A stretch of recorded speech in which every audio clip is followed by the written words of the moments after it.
पाकिस्तान ने अपना squad announce कर दिया है ऑस्ट्रेलिया के खिलाफ वनडे सीरीज के लिए। वो जो रिजवान पिछले कोई 2-3 साल से सबसे ज्यादा रन किए हुए उसको टीम से फारिग कर दिया। बेचारे कहां जाके परफॉर्म करें, पीसीबी के ऑफिस में बैठ के परफॉर्म करें, किधर करें ताकि वो नजर आना शुरू हो जाए। आप या मैं सिलेक्टर होते, माइक हसन के चाचा में भी हिम्मत नहीं थी वो रिजवान को बाहर कर देता कि इवेंचुअली आप मुल्क के साथ गलत करते हैं इस तरह की चीजें करके। यार आकिफ जावेद किधर हैं आकिफ जावेद? 1-2 दिन इंतजार कर लो, लेकिन धमाका करूंगा बहुत बड़ा।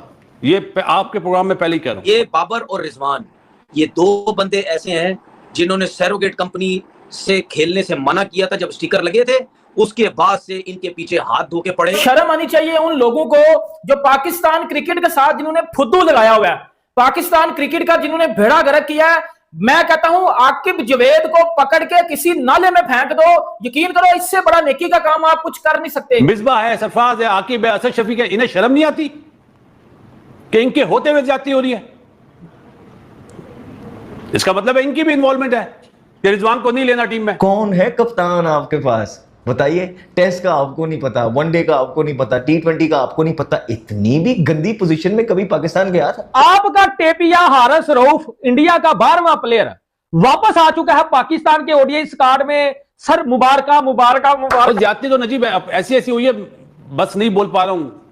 बोले ना बोले, बहुत बड़ी ज्यादती हो गई है। बोलो, मुझे हंसी आ रही है अब लोगों को सुनते हुए कि जो अभी बोलना कुछ महीनों से बोलना शुरू हुए। ओ भाई, मैं ये बातें 4 साल पहले से कह रहा हूं। जो मर्जी कर ले, आपका पेस अटैक भी वही होगा। शहीन आप निकाल नहीं सकते, मजबूरी है, बदकिस्मती है कि वो आपका कप्तान है। वही नसीम, वही राउफ, कुछ यहाँ पे नया नहीं होगा। अंदाजा लगाइए कि एक आदमी जो अपने होशो आवाज में नहीं है, और जब उसका टाइम था तो वो रन कर गया, जब उसको चौधराहट मिली, जब उसको हुक्मरानी मिली, जब उससे ये बताया कि वो दिन का कोई मैच नहीं छोड़ता, फारिग भी होता है तो खेलता रहता है। जरा इनको ये एहसास नहीं है कि अभी रिसेंटली हमारे साथ हुआ क्या, हमारी क्रिकेट का लेवल कहां चला गया। अब वनडे सीरीज उस बांग्लादेश टीम से हार गए हैं, अब टेस्ट मैचेस 4 हार गए हैं। यहाँ पे आप लोग कुछ कह नहीं रहे, कुछ कर नहीं रहे। ये आप लोगों ने पाकिस्तान की क्रिकेट खेली है, कप्तान है आप। इसका मतलब ये है कि आपको जो चीज चाहिए थी मिल गई है, अब टाइम गुजार रहे हैं आप जितना लंबा चला जाए। ये बाबर और रिजवान, ये दो बंदे ऐसे हैं जिन्होंने सैरोगेट कंपनी से खेलने से मना किया था जब स्टिकर लगे थे। उसके बाद से इनके पीछे हाथ धो के पड़े, क्योंकि जाहिर सी बात है जो सैरोगेट कंपनी थी वहां से पैसा कंपनी से इतना आना था, जब स्पॉन्सर मिलना था उससे तो वारे न्यारे हो जाने थे। तो ये दो बंदे थे जिनकी वजह से सब कुछ हुआ। फिर और बड़े मामला थे जिसकी वजह से बोला जाता था यार इन दोनों को कंट्रोल करो, नहीं तो ये तो पूरी पाकिस्तान टीम अपने हाथ में इन्होंने रखी हुई है। तो मैं तो बहुत अरसे से बोल रहा हूँ, मुझे हंसी आ रही है अब लोगों को सुनते हुए कि जो अभी बोलना कुछ महीनों से बोलना शुरू हुए। ओ भाई, मैं ये बातें 4 साल पहले से कह रहा हूँ कि इनकी वनडे से भी क्रिकेट फारिग, पहले T20 से फारिग करेंगे, फिर वनडे से इनको फारिग करेंगे, फिर टेस्ट क्रिकेट से फारिग करेंगे। वही हो रहा है, इनकी पूरी कोशिश है। ठीक है, देखें जो यस मैन लोग हैं ना, वो चोर बाजारियां करके, ड्रामेबाजियां करके आते हैं, डंडे लगवा के आते हैं। उसके बाद वो ये नहीं सोचते कि यार ऐसा बंदा हमारे आगे पीछे लग जाए जो हमें कंट्रोल करे। हमने कंट्रोल करना है लोगों को, ठीक है ना। तो बाबर और रिजवान तो इनसे कंट्रोल नहीं हो रहे थे क्योंकि उनकी तो परफॉर्मेंसेस थी।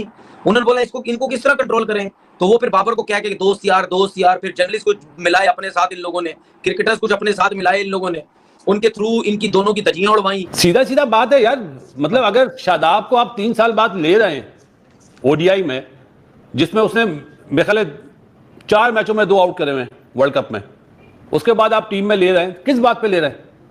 और जिसने 3 साल में सबसे ज्यादा रन बनाए बाबर आजम से भी और सलमान अली आगा से भी, उसके साथ आप ज्यादती कर रहे हैं। और ज्यादती तो नजीब है, अब ऐसी हुई है, बस नहीं बोल पा रहा हूं। बोले ना बोले, बहुत बड़ी ज्यादती हो गई है, बोल नहीं पा रहा हूं कि क्या ज्यादती कर दी है। जिसके साथ जो ज्यादती हुई उसने वही ज्यादती कर दी। बस इतना इशारा दे रहा हूं, 1-2 दिन इंतजार कर लो, लेकिन धमाका करूंगा बहुत बड़ा। ये आपके प्रोग्राम में पहले ही कह रहा हूं और आपके प्रोग्राम में बोलूंगा। यार इंतहा होती है ज्यादती की, ऐसा ना करो कि किसी के लिए कुछ चीजें, किसी के लिए कुछ चीजें। यार 3 साल की परफॉर्मेंस देख लो ना। माइक हैसन है क्या मुझे ये बताओ ना। हेड कोच है ना, उसके साथ कौन कौन लोग हैं? मिसबा है, सरफराज है, आकिब है, असद शफीक है। इन्हें शर्म नहीं आती कि इनके होते हुए ज्यादती हो रही है? इसका मतलब है इनकी भी इन्वॉल्वमेंट है। शर्म आनी चाहिए उन लोगों को जो पाकिस्तान क्रिकेट के साथ जिन्होंने फुद्दू लगाया हुआ है, पाकिस्तान क्रिकेट का जिन्होंने भेड़ा गर्क किया है। मैं कहता हूं आकिब जावेद को पकड़ के किसी नाले में फेंक दो, यकीन करो इससे बड़ा नेकी का काम आप कुछ कर नहीं सकते। इन लोगों ने पाकिस्तान क्रिकेट के साथ फुद्दू खत्ता लगाया हुआ है।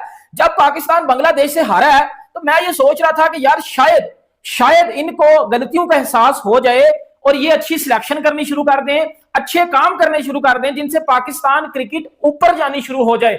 इन बहन के टकू ने, इन जाहिलों ने, इन नौसरबाजों ने, इन्होंने आकिब जवेद जैसे बंदों को नहीं फारक किया, इन्होंने प्लेयर फारक कर दिए हैं। और जो प्लेयर जिस फॉर्मेट के बेस्ट प्लेयर थे उनको उस फॉर्मेट से निकाल दिया है। पाकिस्तान क्रिकेट क्यों पीछे है? क्यों आज इंडिया हर रैंकिंग में नंबर 1 पे बैठा हुआ है? क्यों आज इंडिया हर आईसीसी टूर्नामेंट का फाइनल जीत रहा है, चाहे वो उनकी मेंस साइड है, चाहे वुमेन्स साइड है, चाहे अंडर 19 है, चाहे इमर्जिंग है? क्यों?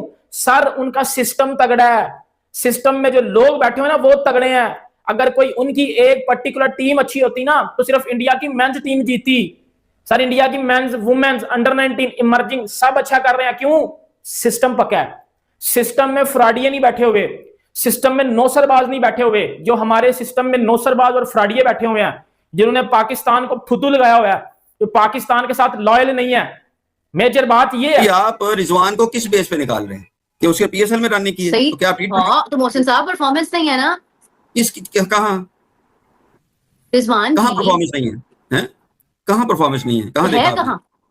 मैं बताता हूँ। अब तो विकेट की भी वो बात नहीं रही है। मेरे देखें, अब आप मुझे ये बताइए मेरा कि ये आपको ये पता है कि आप ये साउथ अफ्रीका खेलने जा रहे हैं ना? साउथ अफ्रीका में उनकी लास्ट सीरीज में 250 है। हाँ।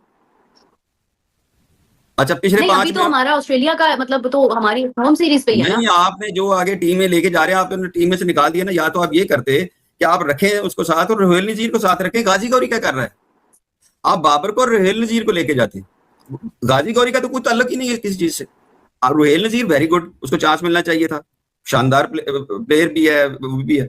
गाजी गौरी तो किसी भी तरह किसी मेरिट पे वो जाता ही नहीं है। गाजी गौरी का ये है कि वो डोमेस्टिक सीजन में उसका कराची का कप्तान रहा है। गाजी गौरी का सिर्फ ये है कि सरफराज है। गाजी गौरी का सिर्फ ये है कि वो मेरा मतलब वैसे शफीक है, और कुछ नहीं है। मेरे मुंह से बातें ना निकलवाएं आप। मैं साफ साफ ही बात कर रहा हूँ। मैं सिर्फ क्रिकेट तक ही रहता हूँ। इसके आगे पसंद है आपसंद पे मैं नहीं जा रहा।